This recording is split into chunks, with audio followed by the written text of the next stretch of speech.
जैसे कोई सबसे पहले मास्टर कहता है क्लास में जाकर कि कहो 2 दूनी 4, 2 दूनी 4, तो हम रटते रहते हैं, कोई पता नहीं होता 2 दूनी 4 का क्या मतलब है।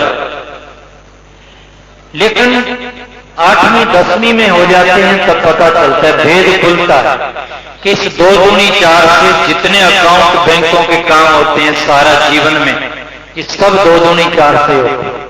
उस दिन पता नहीं था, उस दिन ये भी पता नहीं था जब मास्टर कहते थे क ख ग रटो, लेकिन अब पता चलता है ये क ख ग से वेद खुलते हैं, सारा ज्ञान खुलता है क ख ग से। लेकिन उस दिन जिस दिन गुरु नाम देता है उस दिन ये नहीं पता चलता इस सोहम से क्या होगा। बस गुरु कहते हैं रट्टा लगाओ, घोटो इस नाम को, तो उसको कहते हैं जाप। जाप में प्रयास होता है। जब धीरे धीरे प्रयास करते करते ये इतना सहज हो जाता है कि श्वास में अपने आप चलने लगता, तो फिर इसको क्या कहते हैं, अजप्पा जाप। मतलब जाप तो रहेगा, ऐसा जाप जो अजप्पा है। अजप्पा का मतलब बिना जपे, बिना प्रयास के अपने आप होने लगता।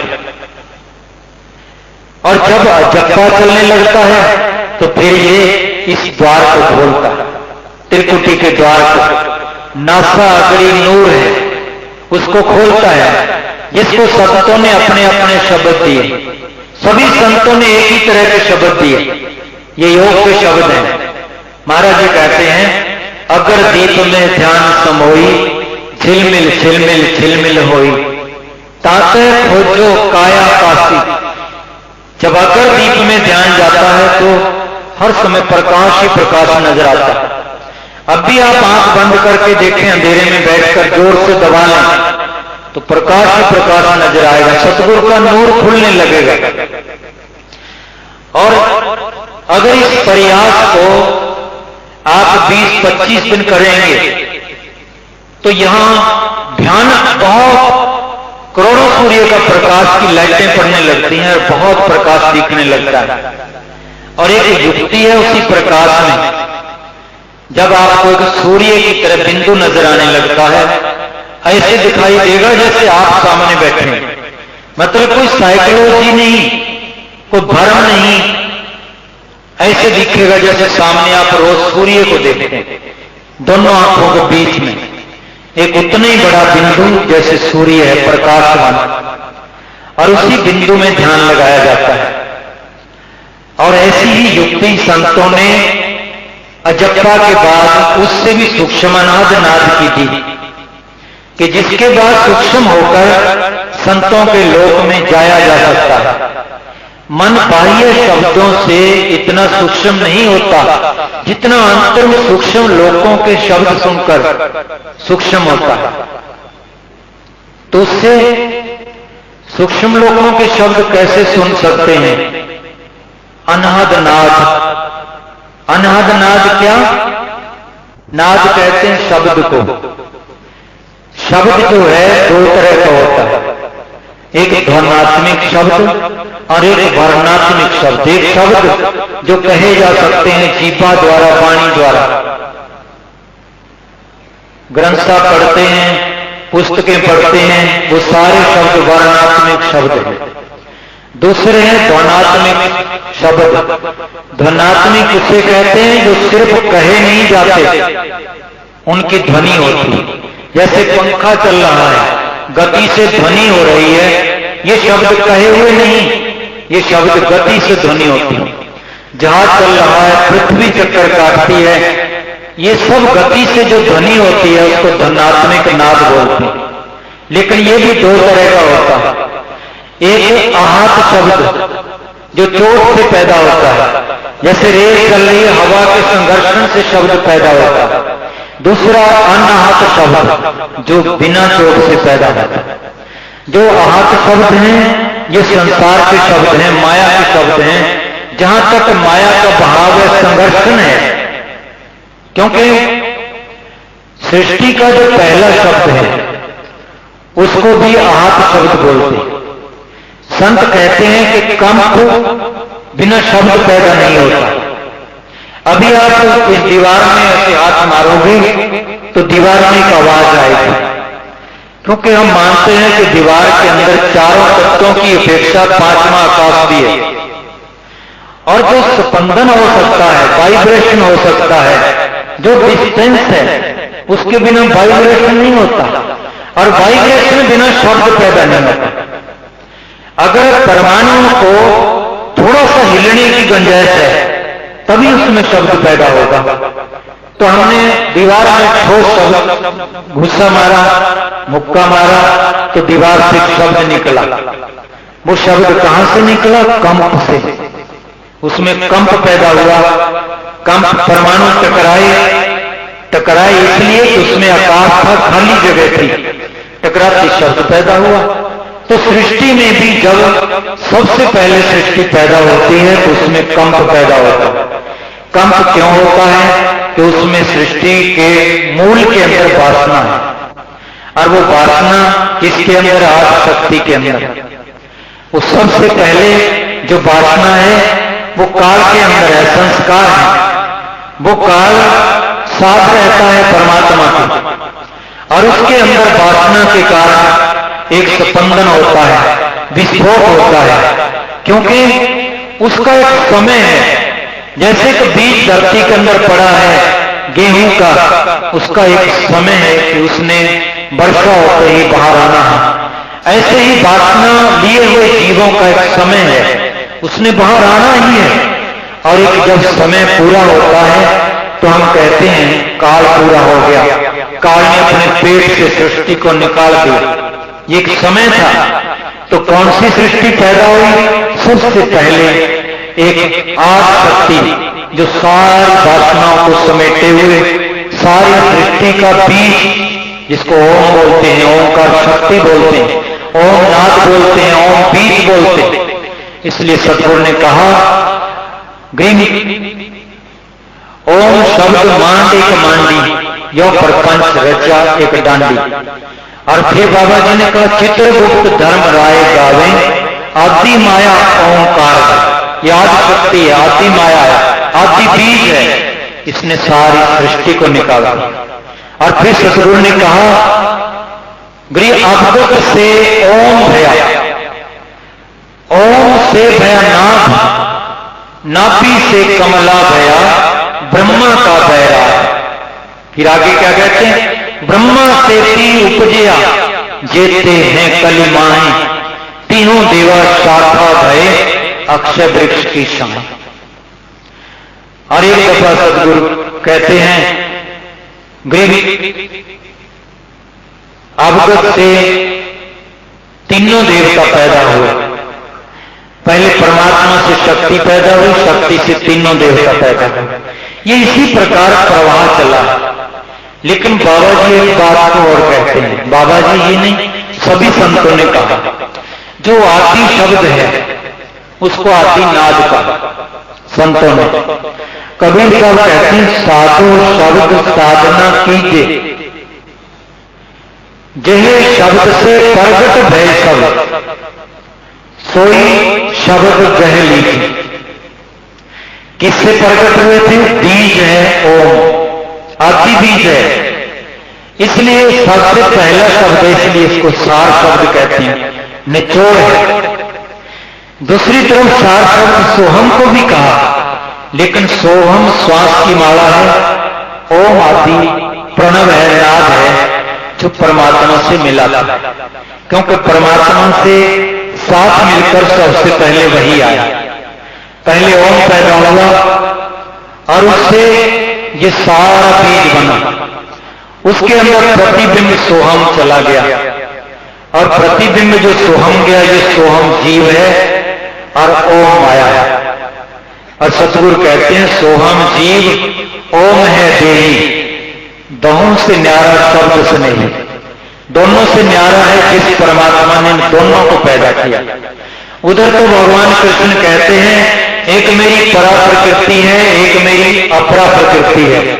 परा प्रकृति चेतन है, अपरा प्रकृति जड़ है। परा प्रकृति जीव है, अपरा प्रकृति क्षेत्र है। और संतों ने कहा कि अपरा प्रकृति सोहम है, न परा प्रकृति सोहम है, अपरा प्रकृति ओम है। इन दोनों से परे मैं परमात्मा हूं। ये सतगुरु ब्रह्मवाणी में बोलते हैं। सतगुरु कहते हैं ओम काया मर मर जाए, सोहम फिर गोते खाए। ओम मारे ओम मरे, सोहम लग 84 फिरे। ओम सोहम की है बाजी, सोहम पंडित सोहम काजी। ये सारा विस्तार है जीव का, जितना सतगुरु ने कहा। और जीव के अंदर और माया के अंदर, दोनों के अंदर परमात्मा है, क्योंकि दोनों परमात्मा से पैदा हुए हैं। इसलिए कारण कार्य में हमेशा वर्तमान रहता है। अगर आप कहेंगे कि माटी के मटके के अंदर क्या माटी है, माटी के मटके के अंदर एक भी अंश ऐसा नहीं जो माटी से लगे। इस प्रकार से जीव और प्रकृति के अंदर एक भी अंश ऐसा नहीं जो परमात्मा नहीं है। इसलिए संतों ने कहा कि जलफल साक्षी एक है, डूंगर डहर दयाल, दसों दिशा का दर्शनम ना कहीं जौड़ा रहा। जहां भी देखोगे वहां प्यारा परमात्मा है, चाहे जड़ के रूप में चाहे चेतन के रूप में। तो इसलिए संतों ने कहा पहले तुम सोहम का जप करो, जीव का जप करो, जीव को जागृत करो। हर श्वास के अंदर जीव अद्भुत है कि जिसको तू खोज रहा है वो मैं ही हूं। हर श्वास में वो पुकार रहा है कि जिसे तुमने बाहर ढूंढा, जिसे तुमने पाया नहीं जड़ पदार्थों में, तेरे श्वास के साथ हर समय मैं साक्षी हूं, सोहम हूं। वही ब्रह्म है जिसे तू बाहर खोजता। तो इसलिए सोहम पहले जाप है, फिर अजप्पा है, फिर तीसरी स्टेज पर दोनों खत्म हो जाते हैं, अनाद प्रगट हो जाता है त्रिकुटी के अंदर। जब अनाद प्रगट होता है उसके साथ 9 प्रकार के अनाद नाद हैं, अनाथ नाद जो बिना चोट से पैदा होते हैं। वो परमात्मा के जगह जगह के अनाद नाद हैं। वो कभी घंटा बजता है, कभी शंख बजता है, कभी भेरी है, नफीरी है, मृदंग है। ये सब एक ही जगह पर बैठकर जिज्ञासु सुनता है 10वें द्वार में, उसी से रास्ता मिलता है। शब्द अलग अलग हैं, शब्द सूक्ष्म अति सूक्ष्म है, लेकिन जगह एक ही है जहां बैठकर वो सुन सुनकर आगे का रास्ता साफ कर लेता है। लेकिन 9 नाद हैं जिसके अंदर सिद्धियां प्राप्त होती हैं, जिसमें 7वां नाद प्रकट होता है। तो संतों ने कहा है कि व्यक्ति अंतर्यामी हो जाता है। वो यहां बैठे बैठे ब्रह्मा को, विष्णु को, शिव को या सबके अंदर की बातें जान लेता है। और जब 9वां नाद प्रकट होता है तो क्या देखता है, यहां बैठे हुए चाहे अंतर ध्यान होकर बॉम्बे पहुंच जाए, कलकत्ते पहुंच जाए, ब्रह्मलोक में चला जाए, कहीं चला जाए। लेकिन जैसे देवता किसी को दिखाई नहीं देते। ये मोबाइल बंद कर लो, जिसका मोबाइल है, घंटी हो तो बंद कर। तो इस प्रकार से 9वां नाद जब खुलता है तो जैसे देवता किसी को दिखाई नहीं देते और वो सबको देख लेते हैं, ऐसा व्यक्ति के अंदर सिद्धि आ जाती है। 24 प्रकार की सिद्धियां इसी शब्द ब्रह्म के अंदर है। सतगुरु कहते हैं शब्द महल में सिद्धि 24 हंस बिछोड़े विश्व दिशा। और इन नादों को सुन सुनकर 24 प्रकार की सिद्धियां आती हैं। लेकिन जो इन सिद्धियों में चला जाता है उसको 10वां सार शब्द सुनाई नहीं देता। और जो इनको न सुनकर आगे चलता रहता है उसको परम नाद सुनाई देता है, ओम। यही ओम है सार शब्द। संतों ने इसको बादलों की गर्भ की तरह भी कहा, संतों ने इसको प्रणव कहा, स्फुटित कहा। इसलिए कहा, और कबीर भी प्रसन्न होकर कह रहे हैं कि साधु शब्द साधना कीजिए, जिन्हें शब्द से प्रकट भय सब, सोई शब्द कह लीजिए। इसी शब्द से सब प्रकट हुई आदिशक्ति है, आदिनाद है। और इसी शब्द को 10वें नाद के रूप में आप पकड़ सकते हैं। और जिस दिन ये पकड़ में आ जाता है तो इसको पकड़कर धीरे धीरे ये सुरती परमात्मा में लय हो जाती है। ये जीव, ये परमात्मा का अंश उस परमात्मा में लय हो जाता है। ये जीव नहीं रहता तो ये परमात्मा हो जाता है। ये स्वयं क्षमता है, हर जीव का जन्म सिद्ध अधिकार है परमात्मा होना, और ये अपने अधिकारों को अपने साथ लेकर चला हुआ, लेकिन काल इसको गिरा रहा है साइड में। और ये प्रयास करें, संत बार बार आकर चेताते हैं। कौन संत? जो परमात्मा हो चुके हैं। जो परमात्मा हो चुके हैं वो सचखंड से आते हैं, वो मुक्त आत्माएं हैं, वो बंधे हुए नहीं है। इसलिए सतगुरु ने कहा, सुन मंडल सतलोक हमारा, अकह देश कहलावे, पूर्व पश्चिम पंथ परातम बंक नाल होया। कि हम यहां से नहीं आए, हम सचखंड से आए हैं और सचखंड से संदेश लेकर आए हैं। और बाबा जी ने कहा है ब्रह्म वेदी में कि नानक दादू अगमय अगाधू, तेरी जहाज सेवक सही, सुख सागर के हंस से आए, भक्ति हिरंबर उठ। हर व्यक्ति अपनी अपनी बातों का प्रचार करता है, लेकिन संत उस संदेश को देते हैं जो असली परमात्मा का संदेश है। उस बात को कहते हैं जिस बात के जानने से, करने से व्यक्ति जीवन मरण से रहित हो जाता है, उस बात को कहते हैं। तो संत नानक दादू अगम अगाधू, तेरी जहाज देवक सही, सुख सागर के हंस आए, भक्ति हिरंबर उर्ध। फिर आगे कहते हैं क्यों परमात्मा कैसा है जिसको आप हिरंबर कहते हैं, हरणवत कहते हैं। हिरण कहते हैं सोने की तरह, हिरणवत का मतलब स्वर्ण की तरह चमकदार ज्योति स्वरूप परमात्मा। वो कैसा है कि कोट बाण प्रकाश पूर्ण, करोड़ों सूर्य का प्रकाश, रोम रोम की लाल है, अचल भंगी है सत्संगी, अवगत का दीता है। कहते हैं ऐसे है, अचल है, चलायमान नहीं होता, भंग नहीं होता, हर समय साथ रहता है, अवगत का दीदार है। उसका नाम अवगत है क्योंकि मन और बुद्धि की गति से दूर है, इसलिए उसको अवगत कहते हैं। तो अवगत का दीदार है। फिर सतगुरु ने कहा, धन सतगुरु उपदेश देवा। हे सतगुरु आप धन ने जिसने ऐसा उपदेश दिया। 84 ब्रह्मेट तेज पुंज तन देह धरकर इस विध हम तुम बेटे। वह परमात्मा, वह सतगुरु स्वरूप परमात्मा, जो संत सतगुरु का रूप परमात्मा का रूप हो जाते हैं। इसलिए तो कहा, साहिब से सतगुरु भय, सतगुरु से भय साथ, ये तीनों अंग एक है, अंदर एक है। ये तीनों अंग एक है।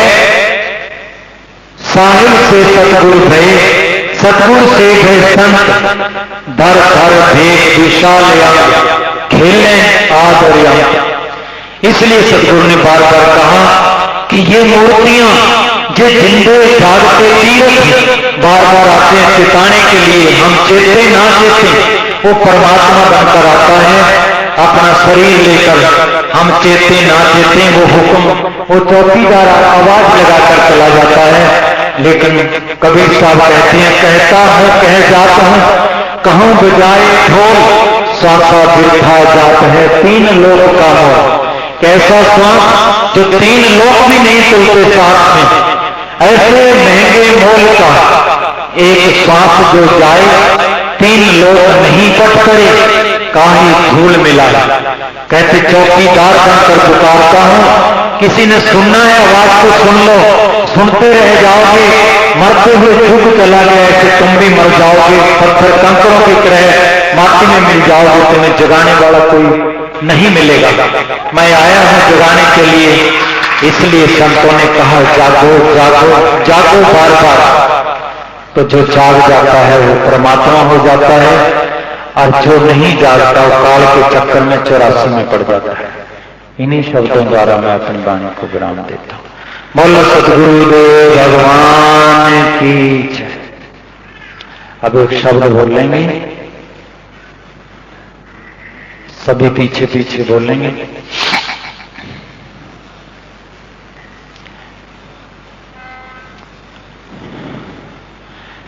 ऐसा सतगुरु साचा जेड़ा बिछड़ियां मिलदा, ऐसा सतगुरु साचा जेड़ा बिछड़ियां मिलदा।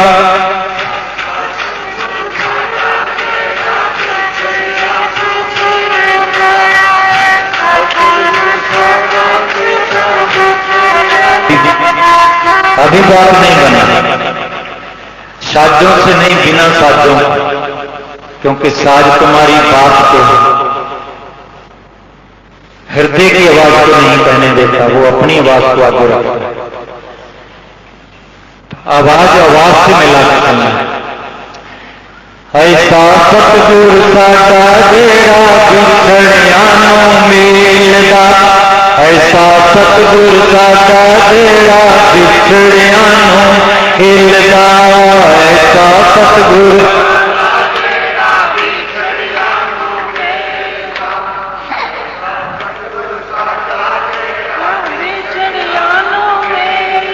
नहीं। बात बन थक गए,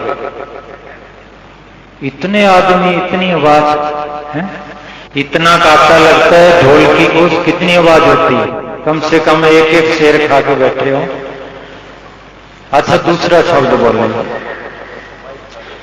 बंदा नाम दे जपन नो आया, माया वाला जाल पै गया, बंदा नाम दे जपन नो आया, माया वाला जाल पै गया, बंदा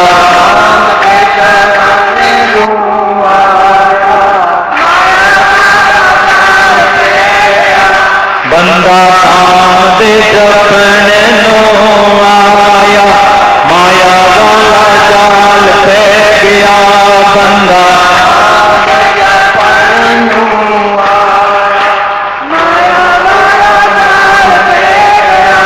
मेरे प्यारे भई माया वाला जाल पै गया, बाबा बाबा भई माया वाला जाल पै गया, मेरे प्यारे भई माया वाला जाल पै गया, बाबा बाबा भई माया वाला जाल पै गया, बंदा नाम दे जपन नो आया, माया वाला जाल पै गया, बंदा नाम दे जपन नो आया, माया वाला जाल पै गया, बंदा नाम दे जपन नो आया, माया बंदा नाम दे जपन नो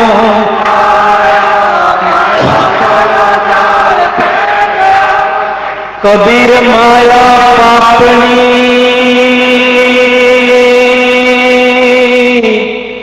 हरि को करे हराम,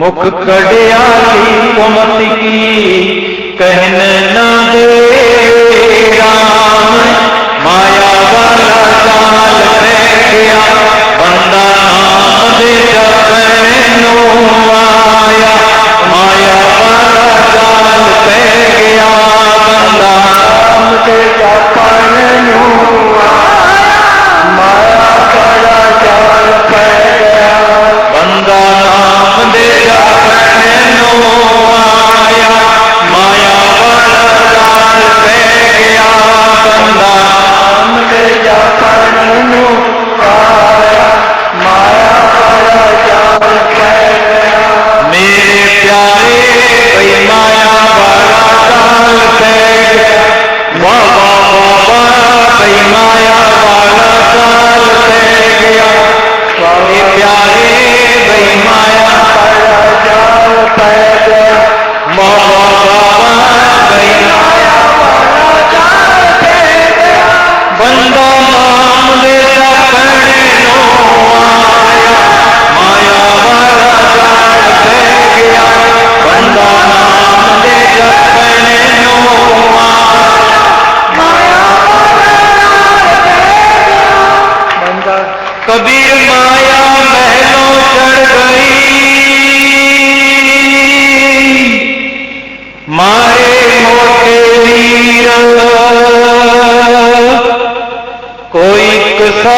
उतर गए भूखे छबर फकीर, माया वाला जाल पै गया, बंदा नाम दे सपनों आया, माया वाला जाल पै गया, बंदा नाम दे सपनों आया, माया वाला जाल पै गया, बंदा नाम दे सपनों आया, माया वाला जाल पै गया, बंदा नाम दे सपनों आया, माया वाला जाल पै गया। मेरे प्यारे भाई माया वाला जाल पै गया, मेरे प्यारे भाई माया वाला जाल पै गया, बाबा बाबा भाई माया वाला जाल पै गया, बाबा बाबा भाई माया वाला जाल पै गया, बंदा नाम दे सपनों आया, माया वाला जाल पै गया, बंदा नाम दे सपनों आया, माया वाला जाल पै गया, बंदा नाम दे सपनों आया, माया वाला जाल पै गया।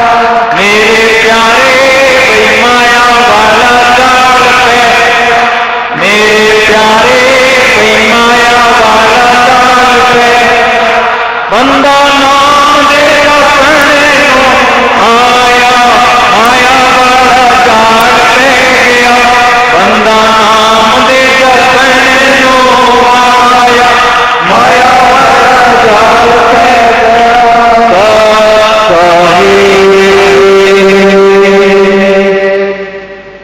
अब सबको प्रसाद बंटेगा। आगे जैसा प्रोग्राम है विजयपाल मास्टर जी बताएंगे।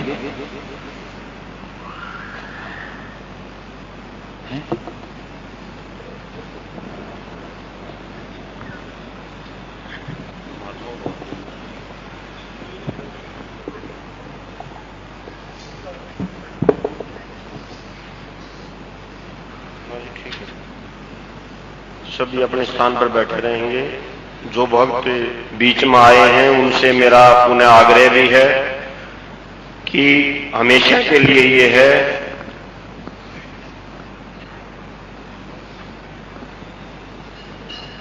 में जो है कृपा करके आगे दरबार साहब में मत्था टेकने के लिए कोई भी ना आए, हमेशा के लिए है। अभी मैं आदरणीय दीदी जी से प्रार्थना करूंगा कि आदेश अनुसार हमारे परम श्रद्धेय गुरु जी के आदेश में आज प्रसाद आप बांटेंगे। आदरणीय दीदी जी।